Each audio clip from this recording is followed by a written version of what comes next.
Hi there guys and gals. Check this one. We've just met only for now, and now he's being attached with me. I think he is because of shirt that he is wearing. Or perhaps don't make some piha, okay?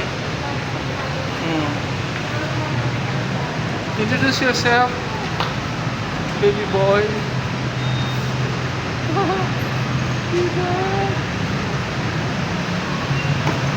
Do you have four parents, huh?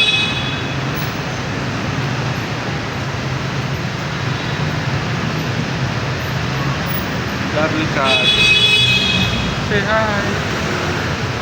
Say hi.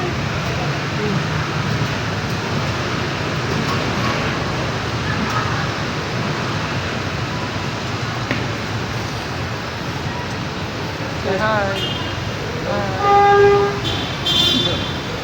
Oh. What do you want from me, huh? By the way, hold on. What do you want from me? Say hi.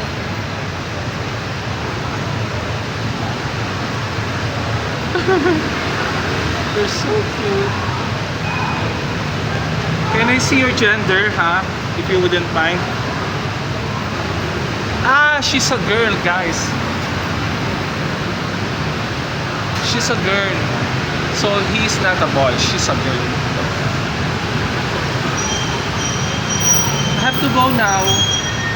I have something to do. Huh? I'm gonna go back with you again. Okay?